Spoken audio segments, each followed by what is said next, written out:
Hello and welcome back to the last podcast of Merku Todachi Malai. Today I, Kunjan Choksi, and my friends Isha, Sweta and Anjali are here with another movie review podcast for the movie Midsommar, directed by Ari Aster, released in the year 2019. I think this is one of those movies that is not based on a particular genre and had more than two or three genres and was a mixed genre movie. The movie represented a lot of aspects like the concept of a toxic relationship and toxic friendship, which can be eventually seen as the movie further unfolds. Many scenes were shot in the mirror to showcase the importance of every character's expression in the scene at the same time and with the same coordination of the people of the community throughout the movie. For me, the culture showcased was ridiculous but was not a surprise as I have heard of some of such communities that existed in the USA in the 70s and 80s and also the Burari case.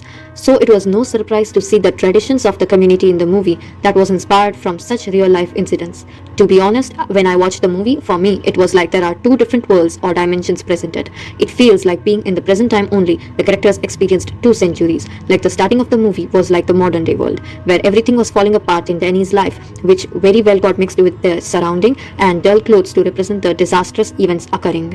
While they went for Midsummer, it was like we entered in the past times while living in the same modern world. Things of the present were not used. Also, it brought bright colors to the theme with the hope of a life-changing chance in Danny and a friend's life. The background of the theme was very light and white. Usually white color represents peace, but it did not bring peace to anyone except the community. Later, Danny's smile in the end made me confused about why is she smiling, but eventually we feel the smile she had for the freedom from her past.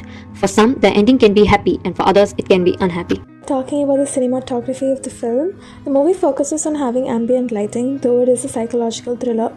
The lighting shows a refreshing contrast to the genre, and the film encompasses the sense of misleading since it tricks us into assuming it's a positive genre film. There were a lot of beautiful shots and edits in the film, starting from the framing scenes with mirrors included, so we could view everyone in the room and their reactions instead of panning the camera out and about. The jump cut in the washroom with Danny to her in the plane was also a good ellipsis transition. The film also takes use of zoom shots and an ominous music score to make particular scenes seem eerily creepy. When the mushrooms were ingested, there was a beautiful editing in the background done where the tree lines looked wavy to show how Danny was viewing her environment. This also happens in one of the last scenes when Danny becomes the May Queen. When she's on the narcotic and breathes heavily, the flowers in her crown also seem to be breathing with her, showing us that she is not sober. A few aerial shots took place in the beginning when everyone is traveling to the farm. They almost look like ants around all the greenery. The film also makes a lot of references to flames. When Danny's relationship was tumultuous with her boyfriend during her birthday, he struggled to light up her birthday candle, almost showing how low their own passion flame is lit. And then the fire in the end, when the temple was burning, was so huge, correlates to how Danny was feeling that she wasn't with her boyfriend anymore. It was so huge, correlates to how Danny was feeling that she wasn't with her boyfriend anymore. An exceptional element in the movie is the audio, which seems to have been mastered in use. Eerie and heavenly at the same time, sounds in the film evoke a sense of ambiguity and unsettling and disturbing feeling. The combined application of diegetic and non-diegetic sounds seem to be the carriers of the plot. For example, the scene after Danny gets the news of her family's death, the blaring emergency alarms, the dreadful lines ringing, Danny's cry, and the background music all recreate the internal emotional turmoil within Danny. Sounds also play an unparalleled role in the representation of the tribalistic culture, like the collective cry of Danny and the girls, the music while the girls danced, the entry into the village accompanied by divine and heavenly music and sounds. It is almost as if you can hear the movie as much as you can see it. Every sound has a purpose and is placed to elicit a specific response from the spectators. Another interesting aspect of the movie was the 20-second opening shot, which captured in a sense the entire film. As bordered by Spikema movies, it showed the death, the mourn, the departure, the settlement, and the celebration that Midsommar will bring into Danny's life.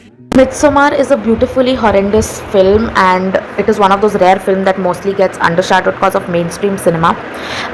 The paganism in this film is very much of a shamanistic type, differing in many aspects from the Celtic varieties.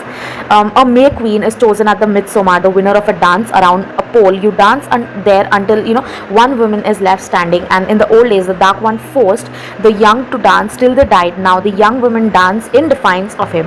These practices were also carried out by a cult in northern Sweden at Midsommar when the sun never sets. Also, I found a contrast between the dark and the snow of the US when the film opens and the eternal sunshine of Sweden is vividly conveyed. And I recognize another darkness that clouded Danny's life as a sister kills their parents and commits suicide, and her boyfriend Christian wanted to break up with Danny and was encouraged to do so by his friends Mark and Josh, but Christian feels a responsibility towards her, so he doesn't, since he stayed with her for a long time and had a soft corner for her. Okay, so that's all for today's podcast, and with this we sign off from our podcast channel. Take care, stay safe, thank you.